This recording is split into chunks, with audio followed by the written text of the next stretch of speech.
Here we are, the last weeks of summer always bring a big influx of new metal albums, and I'm bringing you my 5 favorite. Welcome, metalheads. I'm the host of Heavy Metal Philosophy and writer for Metal Digest, John Barbas. Make sure you stick around to the end of the episode for this week's album art of the week. Now, before we jump into the top 5, there were several huge album releases this week, so let's break those down. Is finally here, the newest record from the tech death legends, Nile. The underworld awaits us all. I know I'm going to be spinning this one over and over and over again this weekend. All the other new albums are going to have a hard time standing up to this one. But stay tuned because I think some of them will. And speaking of legends of their genre, we move to a completely different genre, symphonic death metal, the latest record from Flesh God Apocalypse called Opera.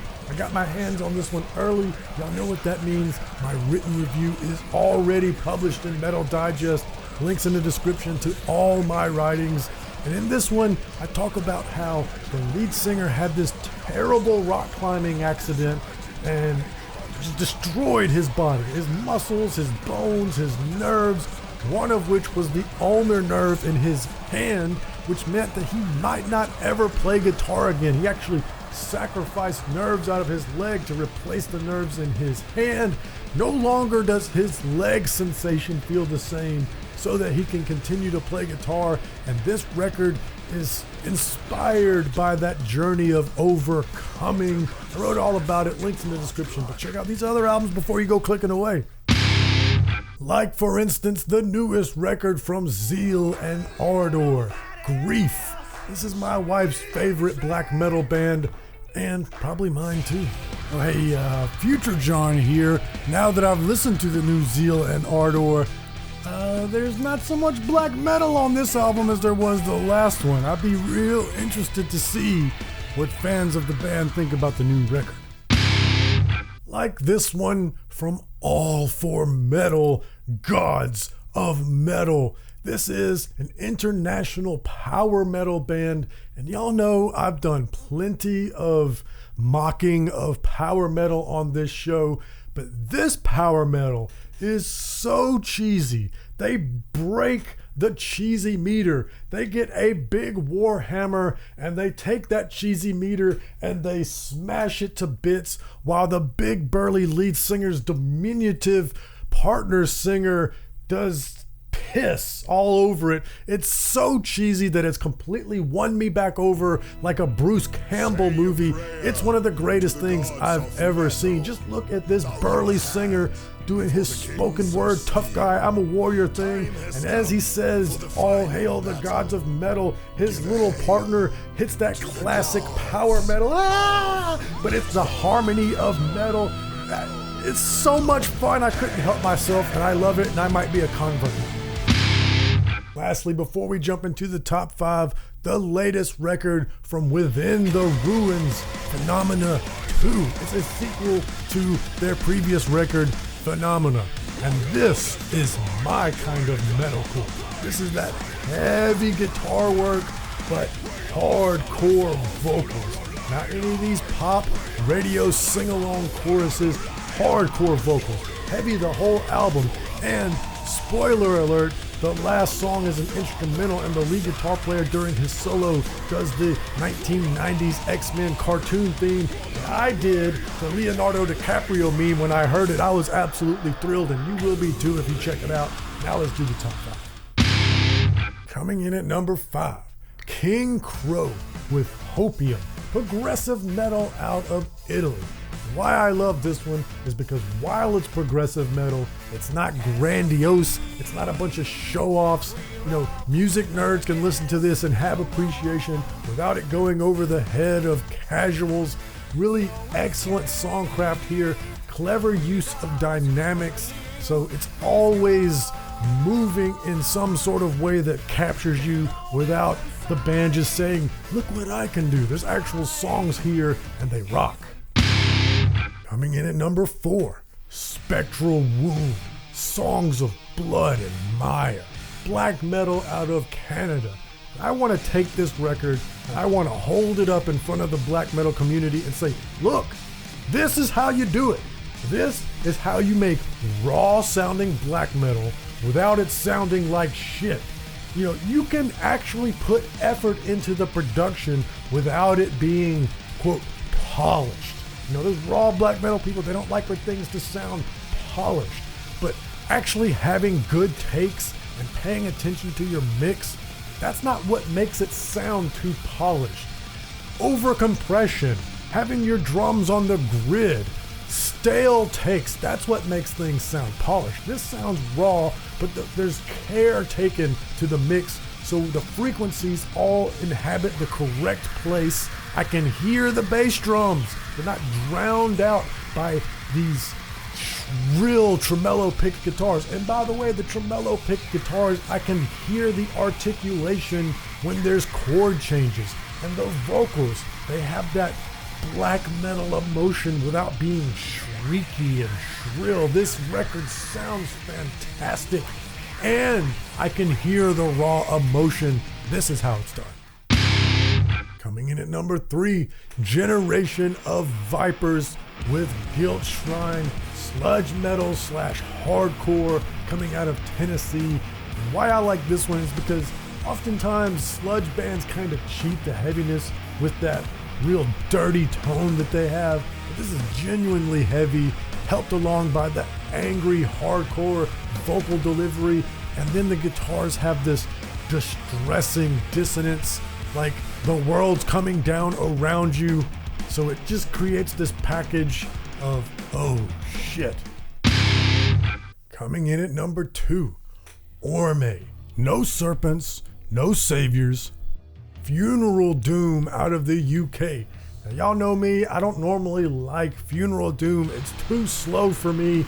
I want it to be heavy and energetic, but this, it really threads that needle of being slow, but still having movement and deep, crushing, rumbly heaviness. The album title is the perfect album title for this kind of music.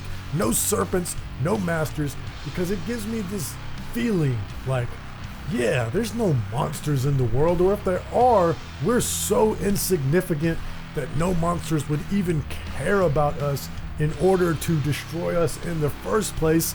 We'll just simply cease to exist because we're so irrelevant and nobody's coming to save us. That's what this music sounds like. And hey, before we do number 1, I got something I want to say to you, but I'm going to make this short and sweet because I got to rush out the door. I've got a photography gig tonight in Atlanta. So let me just remind you, only a few more weeks left of summer, only a few more weeks left of the Heavy Metal Philosophy Summer Collection in the merch store, featuring the Nocturno Summer Brew collab and several other items that will help you stay cool. Thank you so much. Now let's do number 1. Coming in at number 1, Deiser, Slave to the Scythe, black and thrash out of South Carolina. And this one, y'all know that this is just right up my alley. Y'all know I love groovy thrash metal, but this has this black and roll swagger on top of it. So it's grooving, it's making me headbang, but it also seems awfully cool.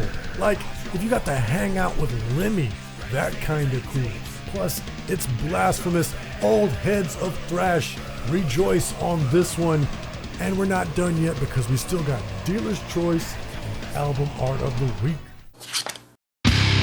Alright, for Dealer's Choice this week, I'm going to pick another Funeral Doom band. 2 Funeral Doom bands in 1 week. That definitely never happens on this show, but this one's awesome. Fun, or is it phone? Not sure, the umlaut makes it depend on which language, but there's the text on the screen just in case. And as always, every band's Bandcamp links will be in the description so that these records are easy to find. This one's called Condescending, and what I wrote in my review for Metal Digest on this one is I feel like they almost clickbaited me. The first song has this crushing, end of the world, grinding Funeral Doom heaviness, but on top of that is this jazzy, film noir, forlorn horn section that gives it this flavor and vibe that's unusual. And I was like, oh yeah, this record's going to be there for me. I love novelty. If it's like this, I'm going to absolutely love it. And then the next two songs were kind of just regular funeral doom, and I was like, oh, you got me. But then the closer is more of that good. And in fact, it gets awfully unsettling because this female delivers this monologue about the anguish she has to deal with being involved in the heroin trade. And now I'm thinking, is this a story album? Was there something I missed because I can't understand the lyrics in those middle two songs? And if I understood the story, would it make sense why the band did that change up? Now I feel like I owe them an apology. So now I'm like, all right, we're gonna dive back into this one. That's really cool. That's a cool feeling to have for a record. You know, I may not have dug the middle of it as much, so it doesn't go in the top 5, but it made me feel emotions, so I definitely wanted to shout it out, and that's why it's this week's Dealer's Choice. And speaking of emotions, let's talk about my favorite album art this week. My favorite album art this week comes from Dawn Treader, Bloom and Decay. Atmospheric post-metal out of the UK. I just love this right here. Check out this spine and ribcage, and they're obviously stuck there in rows. The same way here on my farm, I put up trellises in rows so that climbing plants like tomatoes and cucumbers and beans will climb the trellises and give me a more bountiful harvest. These remains are obviously placed in rows with that same sort of strategy.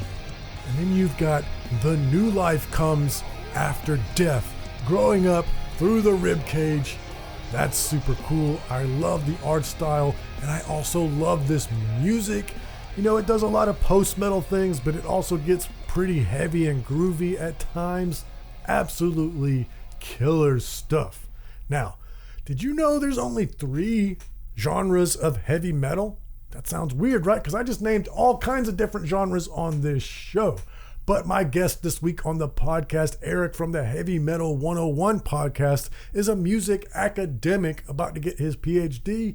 And he told me about his thesis that there's really only 3 genres of metal. If you're curious about that, just click right here. But most importantly, read philosophy, listen to metal.